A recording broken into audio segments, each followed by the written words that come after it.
Assalamualaikum warahmatullahi wabarakatuh. Perkenalkan, nama saya Rizky Amelia dari kelompok 3. Di sini saya akan menjelaskan salah satu wisata bahari yang ada di Sulawesi Selatan, yaitu Liang-Liang.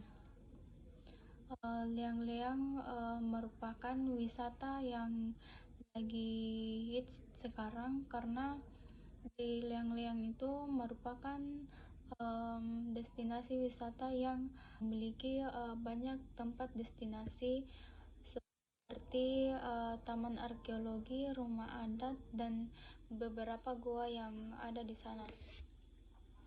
Dan gua yang ada di sana itu kurang lebih 200-an, dan 30 diantaranya merupakan gua prasejarah. Tetapi di sini saya hanya menjelaskan salah satu destinasi yang ada di Liang-Liang, yaitu Gua Petahe.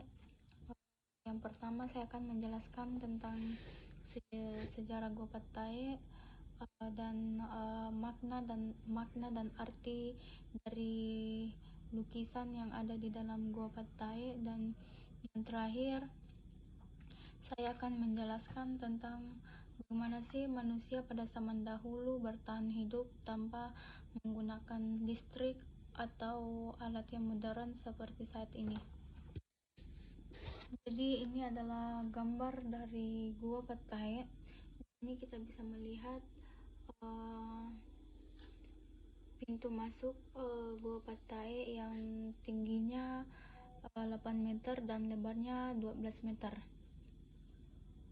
Dan di sini kita bisa melihat anak tangga, di mana untuk menuju ke dalam Gua Petahe ini kita harus melewati anak tangga ini yang kurang lebih 50 anak tangga. Dan di depannya kita bisa melihat ada banyak batu-batu kecil, di mana batu-batu kecil ini konon merupakan limbah kerang karena pada zaman dahulu manusia itu membuang limbah kerangnya di depan gua, sehingga bertumpuk dan bertahun-tahun membeku dan akhirnya menjadi batu. Dan selain batu, di depan Gua Petahe ini terdapat pepohonan yang rindang, sehingga di depan gua ini tidak panas, dan gua ini telah dihuni manusia pada zaman dahulu, kurang lebih 8.000 sampai 3.000 sebelum Masehi. Dan yang kedua itu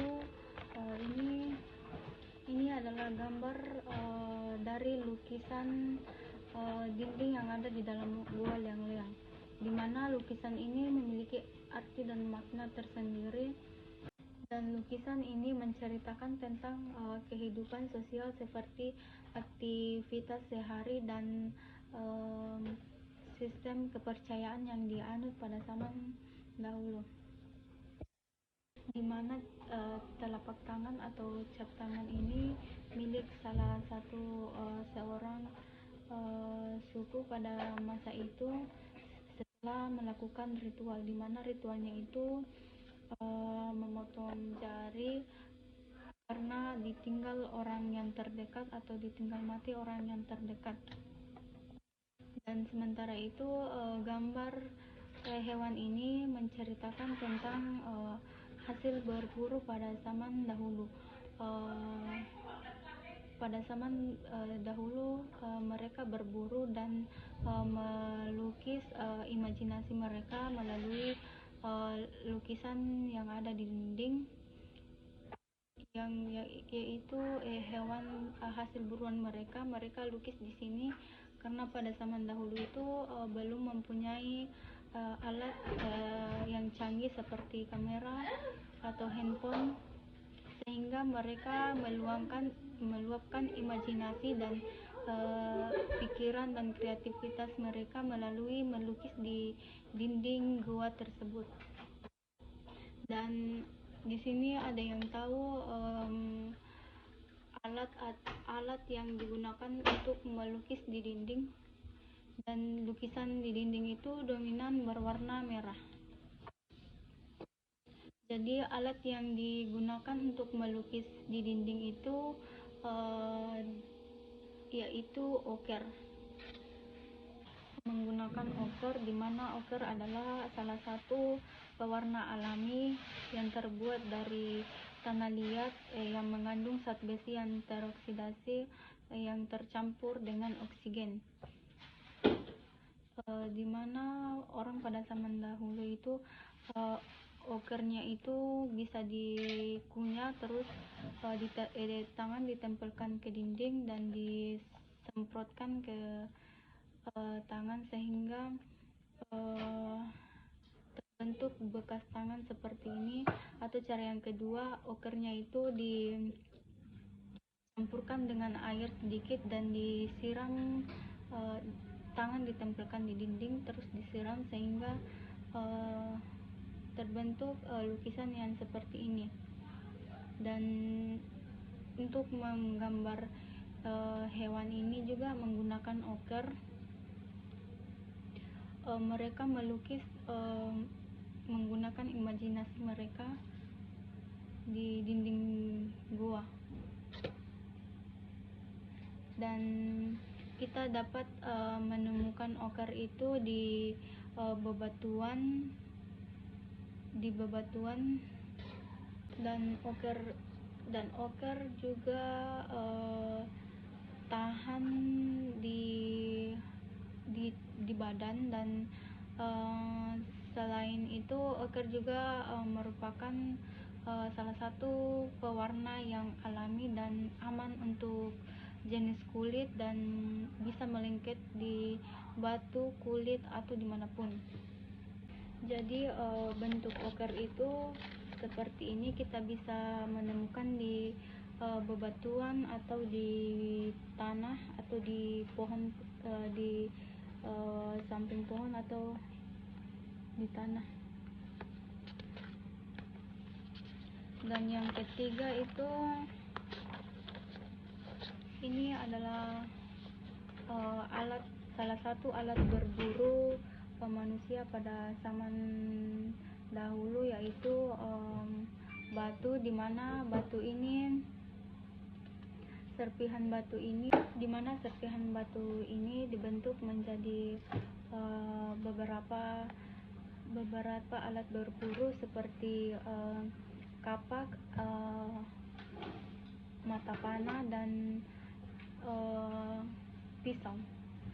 Seperti yang kita lihat, ini adalah berbentuk kapak, dan ini berbentuk pisau, dan ini berbentuk mata panah. Dan batunya itu tidak sembarang batu, karena jika kita menggunakan batu kapur itu batunya tidak kuat, sehingga kita menggunakan batu yang kristal.